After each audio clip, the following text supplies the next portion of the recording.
Very good evening to all of you and welcome to the news tonight here on Rajya Sabha TV. I'm Tracy Shilshi and let's head straight to the headlines. The Cabinet Committee on Parliamentary Affairs recommends reconvening the next Rajya Sabha session from the 23rd of April. SBI, HDFC and ICICI make loans cheaper after RBI's nudge. Central Bank keeps key rates intact, keeping an eye on inflationary pressures. The government estimates a 4 to 5% loss in this season's wheat crop, relaxes norms to procure wheat amid farmers committing suicide. A special task force of Andhra Pradesh personnel gunned down 20 alleged red Sandalwood smugglers in Chittoor district. And more mass graves found in the liberated city of Iraq's Tikrit. Over 1,700 Iraqi soldiers estimated to be buried by Islamic State terrorists. Our top story this evening, the Rajya Sabha will meet for its 235th session starting the 23rd of April. The announcement was made after a meeting of the Cabinet Committee of Parliamentary Affairs. The previous session ended on the 20th of March, after which the upper house of Parliament was prorogued. The next session of the Upper House of Parliament will begin from April 23rd, 3 days after the second half of the budget session of Lok Sabha commences. The 235th session of the Rajya Sabha will go on till May 13th. The 234th session of the Upper House, which was the first part of the budget session, was prorogued on March 28th to enable the repromulgation of the land ordinance. Accordingly, Rajya Sabha will now begin its next session from the announced date.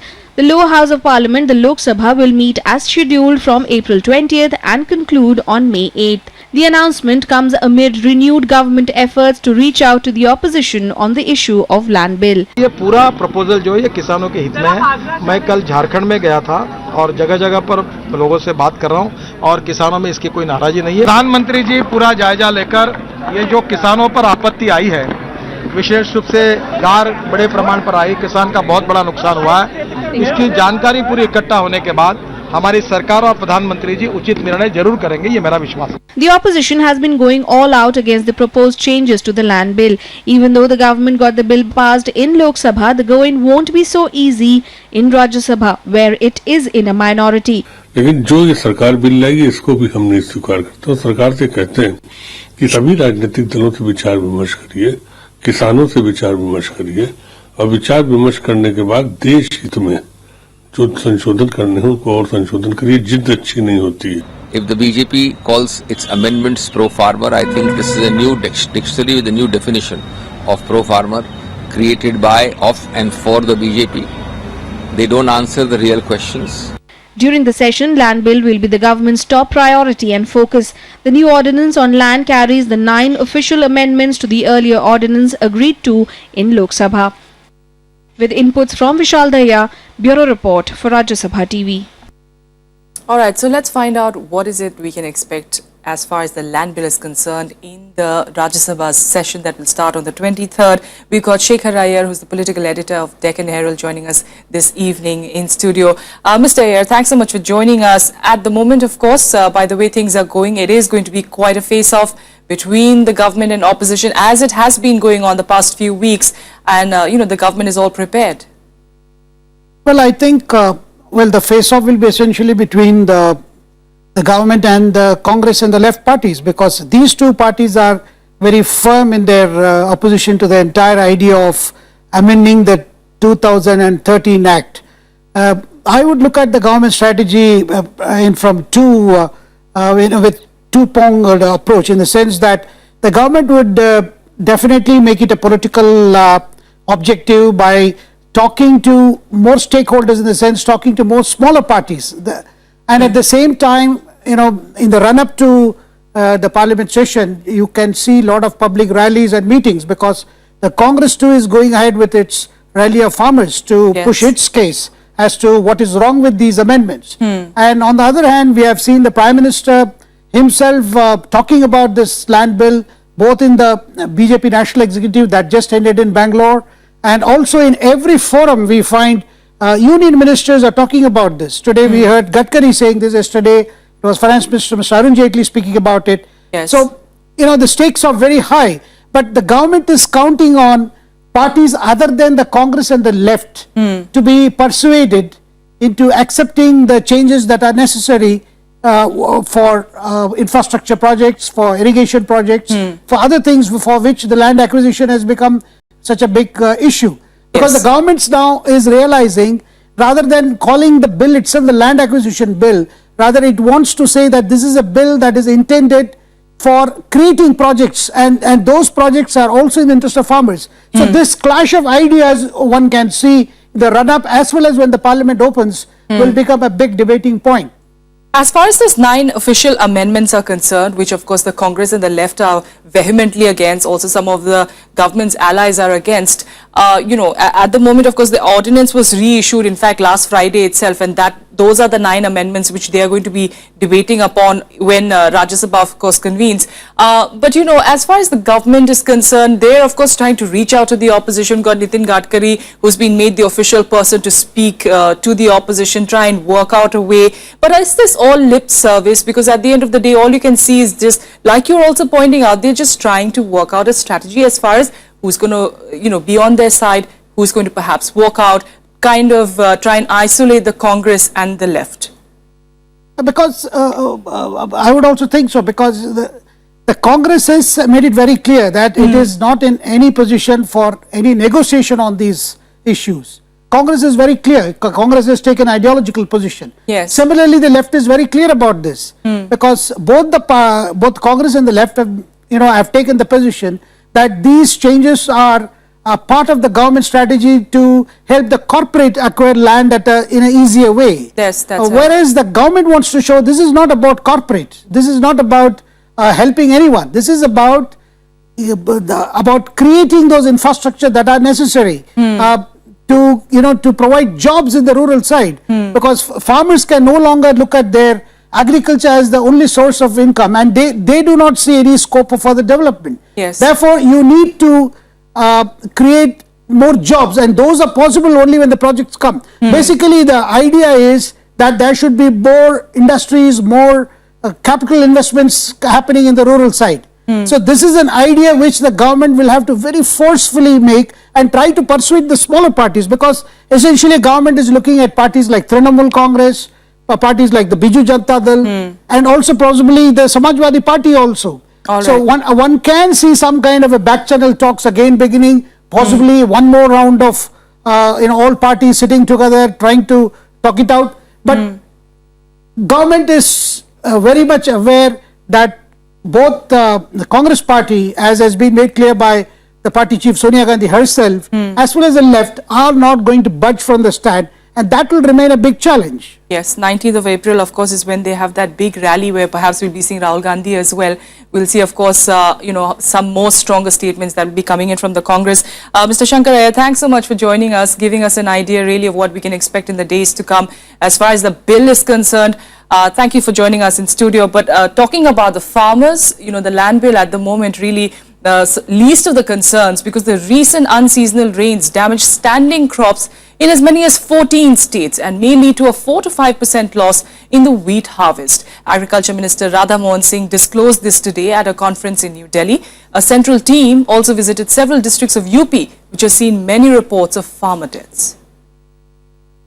The crop damage due to last month's rain and hailstorm is estimated to extend over 113 lakh hectares. Wheat was the dominant crop, lost on 60 lakh hectares. The losses are spread over Uttar Pradesh, Haryana, Madhya Pradesh, Maharashtra and Punjab. ये चुनौती हमारे सामने आई है। एक आकलन है कि गेहूं में हो सकता है 4-5% की कमी आए, लेकिन जब टीम जाएगा और पूरे राज्यों के अंदर से रिपोर्ट आएगा तो असली आंकड़ा सामने आएगा, लेकिन हम सब परिश्रम कर रहे हैं। The Agriculture Minister also informed that wheat production this year is likely to decline by 4 to 5%. Among the states, Uttar Pradesh is the worst hit, with over 5 lakh farming families affected in 40 districts. The state government has confirmed 35 farmer deaths so far. सभी जिलों में निर्देश भी दे दिए हैं कि अधिकारी जल्दी से जल्दी सर्वे करा करके और किसानों की जो क्षति हुई है, नुकसान हुआ है, उसमें मदद करें। और वहीं जो प्रभारी मंत्री हैं वो भी जिले में जाकर के और अपने माध्यम से भी जानकारी दें, जिससे कि ज़्यादा से ज़्यादा मदद किसानों की हो सके जब इतना बड़ा नुकसान किसानों का हुआ है। A group of cabinet ministers led by Transport Minister Nitin Gadkari reached UP on Tuesday to assess the crop damage. इस संकट में भारत सरकार आप सबके साथ है, किसानों के साथ है। इसमें हमें कोई राजनीति नहीं करनी है, केवल इसमें इतना देखिए कि जो किसान है जिसका नुकसान हुआ है उसका अनुमान, जो एस्टिमेट है क्या नुकसान है, वो ठीक से होना चाहिए। एक, उसका कितना नुकसान हुआ है, जिसका नुकसान हुआ है उसका नुकसान कोई भी व्यक्ति हो उसका लिखवा कर वो रिकॉर्ड अच्छा तैयार करे और हमें दे, हम पूरी मदद करेंगे। In light of the tragedy, Congress President Sonia Gandhi asked the NDA government to relax food grain procurement specifications. In a letter to Food and Public Distribution Minister Ramvilas Paswan, she said, and I quote, "The extraordinary situation calls for suspension of regulations which are enforceable in ordinary conditions. Hence, I request the government to relax specifications specifically with regard to moisture content for procurement. This shall provide small but significant relief to our farmers." Unquote. Responding to the plea, the cabinet decided to relax the parameters of buying wheat. Due to a decline in wheat production, the government has decided that FCI will buy wheat even if there is more than 14% moisture. It is also announced that there will be 10% relaxation in case the wheat is broken or shrunk. Bureau Report, Rajya Sabha TV. Meanwhile, in other news, the Reserve Bank of India opted to keep the interest rates intact in the first bi-monthly monetary policy for the new financial year.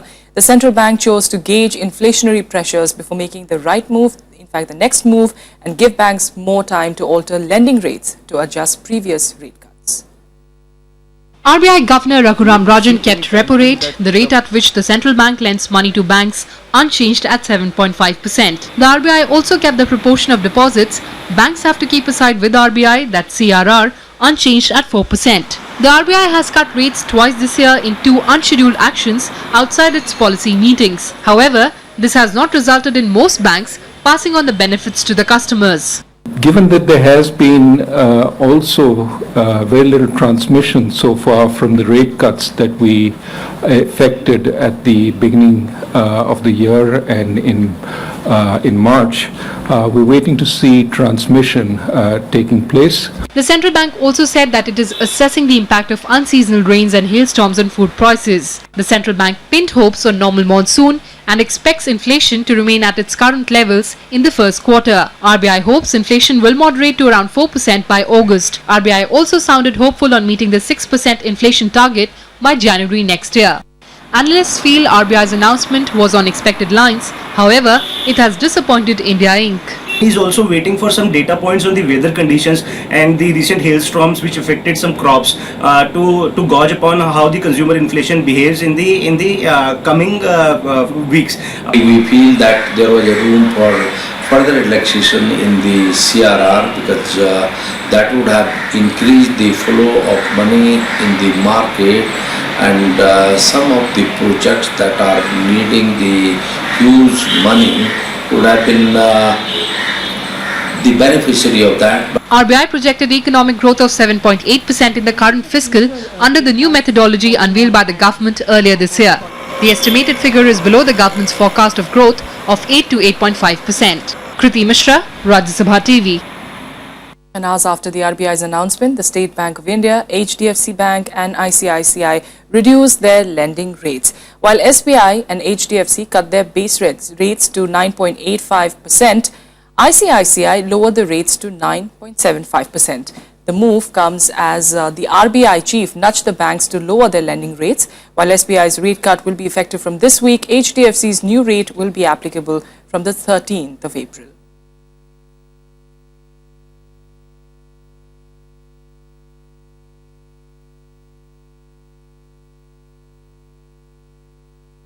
So like we pointed out, the SBI rate cut is now to be effective from the 10th of April. But of course, HDFC's will be on April 13th onwards. Meanwhile, the Cabinet today cleared the amendments to the Real Estate Development and Regulation Bill 2013 that is pending in the Rajya Sabha. The recommendations of the Standing Committee of Parliament on Urban Development and suggestions of various stakeholders have been included after extensive consultations. The bill provides for a uniform regulatory environment to protect consumer interests, help speedier adjudication of disputes and ensure orderly growth of the sector. The bill provides for the setting up of the Real Estate Regulatory Authority. It also provides for registration of real estate projects and agents with the authority, functions and duties of promoters and allottees, and re-establishment of a real estate appellate tribunal. The proposed initial bill was applicable for the residential real estate. It is now proposed to cover both residential and commercial real estate. And in fact, in another major decision, the Union Cabinet also approved a hike of 6% in DA for central government employees.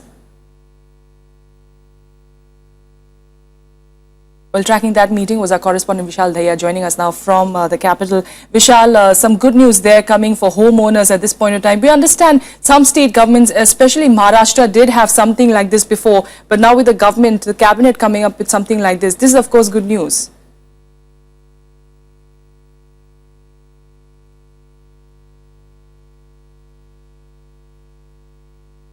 Those home buyers who were either cheated by the builders or were rather in the process of going ahead and buying homes, because now through this bill what the government seeks to do is put in place a very strong regulatory mechanism. The idea if you go through the main pointers of this particular bill, which the government plans to put in place and has been cleared by the cabinet, the main idea seems to be ensuring, one, the timely delivery of the projects which are being carried on by different builders, living up to the promises of delivering the housing units to the home buyers at exactly the same time as has been promised in the buyer-seller agreement. Two, saving the home buyers those anxious and nervous moments wherein they sign on the dotted lines on a certain area, and when they move into the house they find out that the area is pretty less. So all these kind of complaints will be taken care of through this regulatory mechanism. There will be certain conditions which will be laid for the builders to be followed, and also for those who act as property dealers or agents, they will also have to follow certain guidelines. All right, that's good to know there, Vishal. Thanks so much for joining us with those details there on that cabinet meeting and that crucial legislation that was discussed. Meanwhile, tax experts now are fully endorsing the finance minister's remarks that legitimate tax demands are not tax terrorism. They say that all countries tax foreign investors according to their laws, and India is no exception. But economists do admit that recent tax demands have hurt investor sentiment. A day after the finance minister refuted charges of tax terrorism, experts are backing the government's steps to collect minimum alternate tax from FIIs, including even a tax demand of over 20,000 crore to Kayan India Limited. No sovereign country gives up its right to retrospectively legislate. I have not heard of any country up till now, in my knowledge, which has given up that right. So I don't expect India to give it up. The NDA government promised not to pursue an aggressive tax policy like the UPA regime, like retrospectively amending tax laws, as in the case of Vodafone, which is seen to have hurt investor sentiment. Statistic shows, whether it is income tax or in the indirect taxes, 80% of the tax demand confirmed by the department are overturned by the tribunals and the High Courts and Supreme Court. Finance Minister Arun Jaitley's budget this year contained a series of steps to regain foreign investors' confidence. Postponing the general anti-avoidance rule or GAR by 2 years was one of them. But as recent developments show, India has a lot of ground to cover before it achieves its objective. Krishnanand Tripaঠি's report for Rajya Sabha TV. Quick break here, but still ahead, more Indians evacuated from Yemen. We'll get the details of that in just a minute.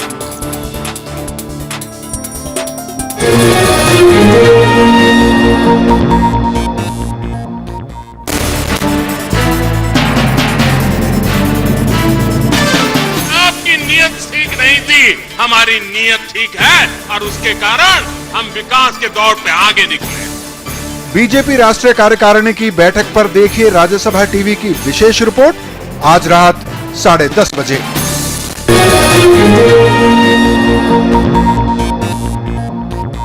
Welcome back to the news tonight. tonight, more national news, and the Tamil Nadu government is crying foul after several men alleged to be Sandalwood smugglers were shot dead in the forests of Andhra Pradesh.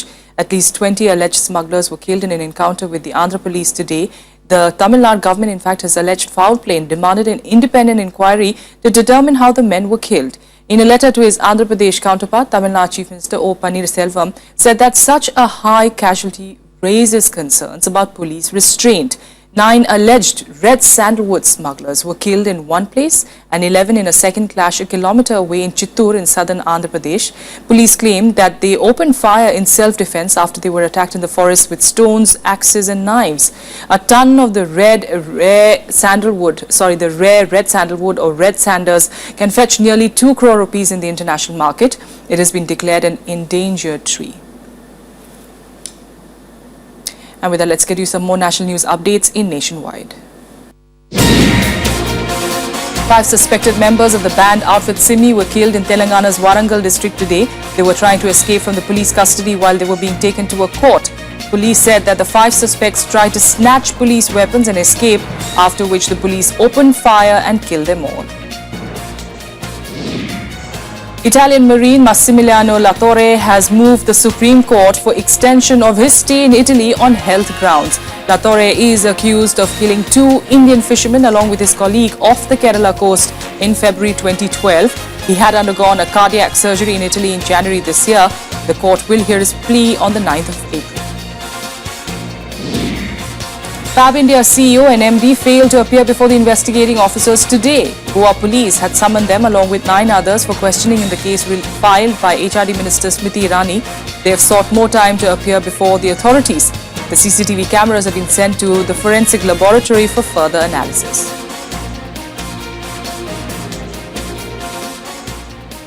And now India's rescue mission Operation Rahat to evacuate stranded citizens out of war-torn Yemen is almost complete. A newborn baby was among over 1,000 more rescued since yesterday in what is the biggest rescue operation undertaken by the Indian Navy and Air Force in recent years.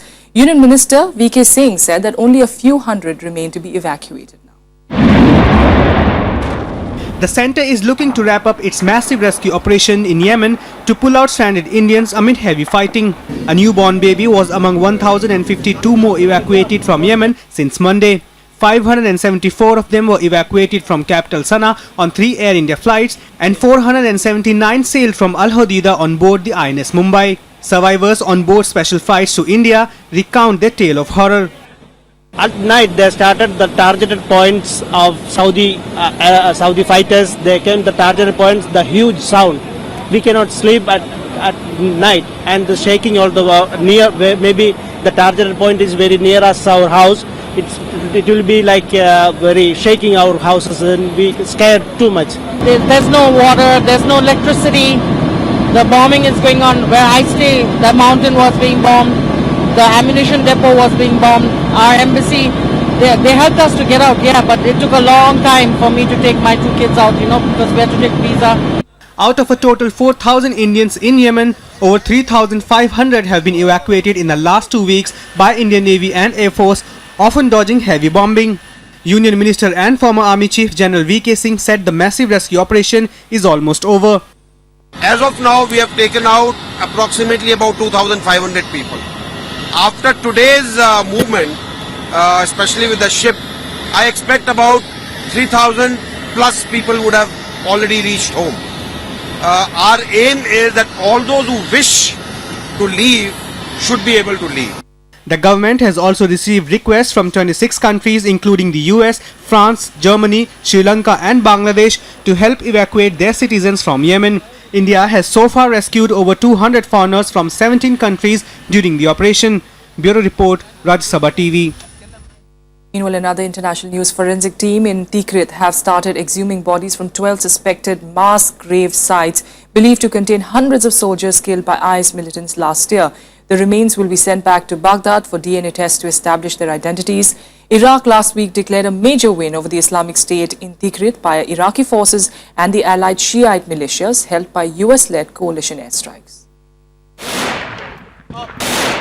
Tributes to the slain soldiers. A mass grave thought to contain the remains of 1,700 Iraqi soldiers massacred by the Islamic State last June has been discovered. A forensic team has now begun exhuming the bodies. Survivors of the mass killing say the soldiers were rounded up by Islamic State fighters outside an Iraqi base near Tikrit.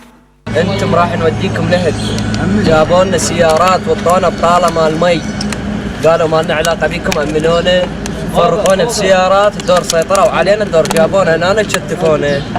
Videos and pictures posted by the Islamic State of the killings of the mostly Shia soldiers went viral earlier. It is believed that there are 8 mass graves inside the presidential palace complex, the former residence of Saddam Hussein, and 2 other sites outside the city. The palace complex became Islamic State headquarters after the militants occupied the city. Iraqi soldiers and Shia militia retook Tikrit a few days ago after a fierce battle. The Iraqi army is now expected to turn its attention to Nineveh and Mosul. ولهذا مجيئنا اليوم إلى أربيل هو نتعاون وننسق على خطة مشتركة لتحرير أهل نينوى. نحن ليس لنا أي مصلحة لا حكومة اتحادية ولا حكومة إقليم كردستان في التجاوز على أراضي نينوى. The Islamic State's onslaught in June 2014 threw Iraq into its worst crisis since 2012 US troop withdrawal. Islamic State has carved out a self-styled caliphate in large area along the Iraqi-Syrian border. Bureau Report, Rajya Sabha TV. And now let's get you more international updates in Global Buzz. The United Nations Security Council expressed deep concern over the situation in the Yarmouk refugee camp in Damascus in Syria. The Security Council chair called for humanitarian aid to protect civilians in the camp. The refugee camp faced heavy shelling with militants linked to the Islamic State and the Al-Qaeda-linked Nusra groups taking over 90% of the area. French special forces freed Dutch hostages who were being held by an Al-Qaeda-linked group for over 3 years. According to the French Defense Ministry, the soldiers carried out a raid on suspected Islamic militants in the northeast of Mali. A Dutch train driver was kidnapped from a hotel when he was out on a holiday. 6 people were injured in a chemical blast in East China on Monday. 177 fire engines and nearly 800 firefighters fought to bring the blaze under control. The Nanjing Military Area Command dispatched specialists and chemical defense units for rescue. In the US, days after becoming the world's oldest documented person, 116-year-old Gertrude Weaver died on Monday in Arkansas. Weaver became the oldest person after the death of a 117-year-old Japanese woman last week. Weaver was born in 1898. And changing tracks now, let's get you some sports news in Sports Beat. The Paralympics Committee of India has sacked its president Rajesh Tomar. He is accused of gross mismanagement during the recent National Para-Athletics Championship held in Ghaziabad. Athletes had suffered during the event due to lack of proper facilities. Tomar was also charged of financial mismanagement during the 2014 Incheon Asian Para Games.